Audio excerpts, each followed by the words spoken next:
Simprece, uma entidade a serviço da classe trabalhadora, convida a todos os participantes do 11º Congresso Estadual para uma viagem que já dura 18 anos.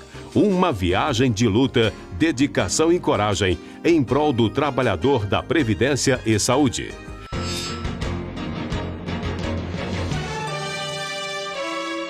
Eu tive o prazer de participar com outros companheiros de um movimento para valorizar o servidor da Previdência, que à época era esquecido e vivia acanhado, assustado ainda com a sombra da ditadura. Então nós criamos um movimento cultural que foi envolvendo o INAMP, o INSS, a LBA e várias entidades da Previdência, onde apareceram artistas, poetas, pintores, escultores e fizemos demonstração, feiras nos próprios institutos. Isso elevou a autoestima do servidor. Depois disso, houve um processo de loteamento vergonhoso da Previdência, onde o jornal estampava que cada órgão era de um determinado deputado, vereador, e isso ofendeu os brilhos dos servidores da Previdência, que estavam ali para trabalhar e não para servir de joguete. Então nós decidimos fazer uma coisa inédita no Brasil. Não vai ter nomeação para esses órgãos, nós vamos fazer eleição. Isso não tinha respaldo nenhum, nem legal nem político, mas conseguimos mobilizar os servidores com a ajuda de várias pessoas, Nair Caracas, o Mariano de Freitas, Helena Frota e muitos outros, e fizemos valer um processo eleitoral e elegemos os servidores para as funções que antes iam ser negociadas politicamente e conseguimos do governador Gonzaga Mota que fossem nomeados. Isso foi uma grande vitória.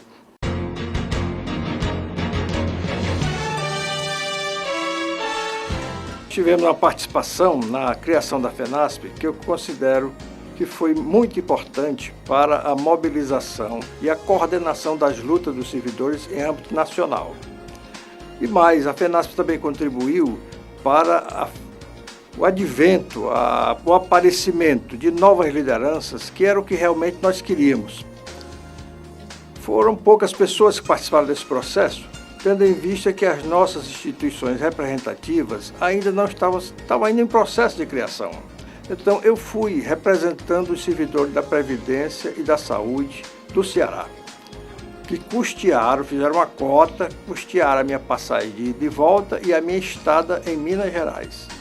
Lá encontramos com mais alguns poucos companheiros, representantes de alguns estados, para esse processo, que graças ao apoio do então diretor-geral de Assistência Patronal, Dr. Edivaldo Frias, que deu apoio logístico, institucional ao processo, o trabalho fluiu com eficiência e nós conseguimos aprovar o estatuto da entidade, denominar a entidade FENASPES, que antes não tinha um nome, e eleger sua primeira diretoria.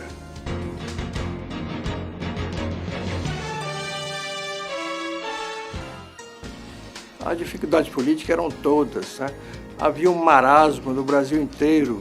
Depois de 20 anos de ditadura, as lideranças tinham sido expulsas, perseguidas, outros assassinados, e os servidores tinham muito medo, até da própria sombra. Eram excelentes trabalhadores, capazes, mas politicamente assustados.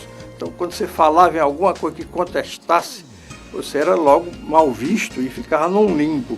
Então, houve esse processo de vencer essa inércia. E eu acho que também muitos ajudaram. A Tereza Guabiraba, o Humberto Vitorino, o Mariano de Freitas, mais uma vez, neste processo de romper da estaca zero, da estagnação, para que o servidor visse e entendesse que ele tinha direito, como cidadão, de participar e questionar o destino do seu emprego e do seu país.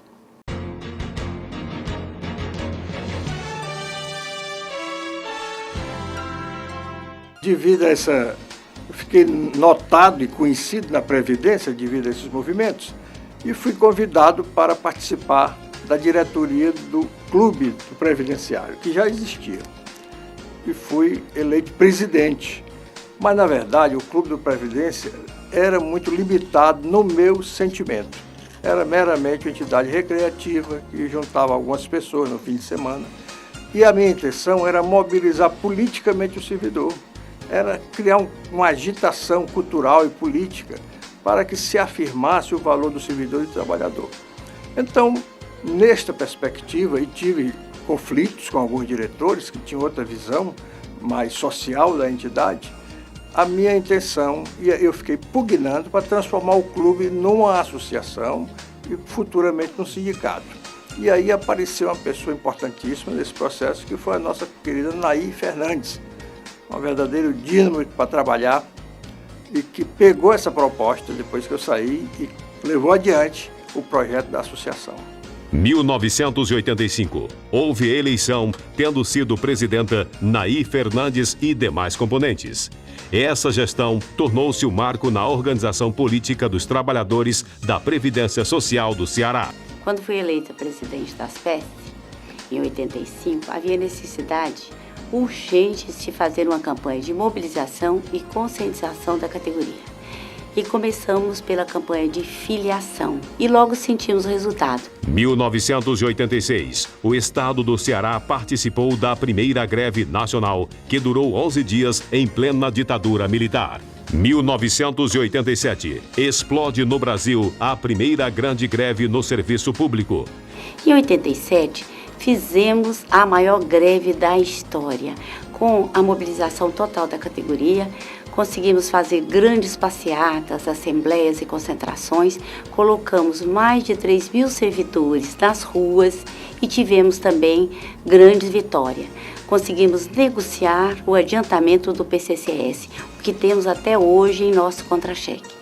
1988, foi promulgada a Constituição Federal, garantindo o direito de organização dos servidores públicos através dos sindicatos.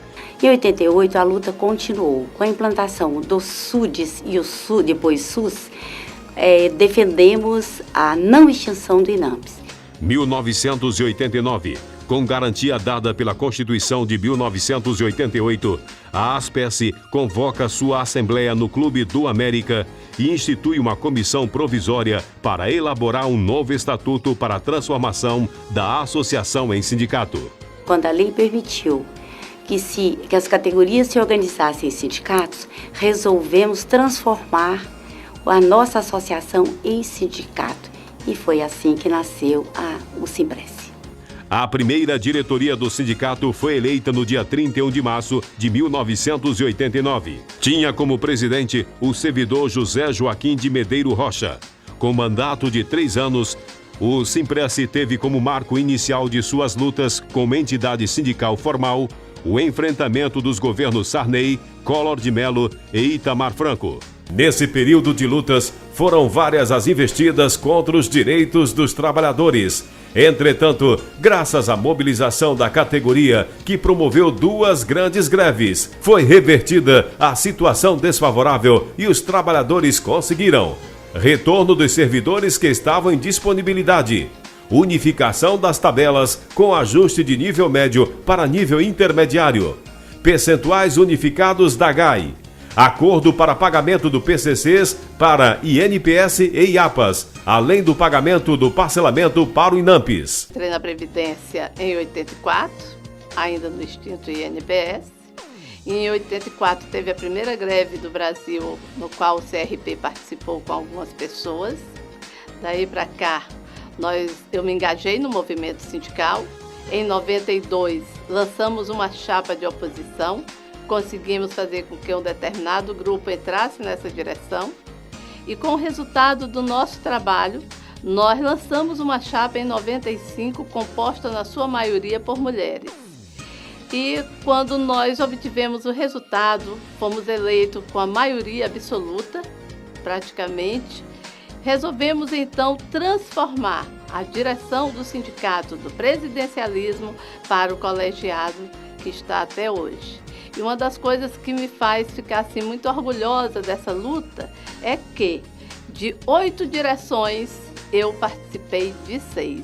Então isso para mim é um feito muito grande, porque eu não estou na direção de sindicato por questão de carreira política, mas sim porque eu gosto, faço com amor e porque gosto da categoria, porque senão eu não estaria até hoje no movimento sindical. 6 de junho de 1992 a 5 de junho de 1995. Nova eleição, tendo como presidente João Marques de Farias. Nessa gestão, houve um processo democrático, onde concorreu 3 chapas, das quais foi utilizada a proporcionalidade. Além disso, ocorreram mudanças na assessoria jurídica, que obteve ganhos, como a implantação da URP do INSS, parcelamento de férias em 12 vezes para o INSS e Ministério da Saúde. Nesta época, o INSS obtém a implantação de 84,32% de reajuste do Plano Collor, pelo período de 9 meses.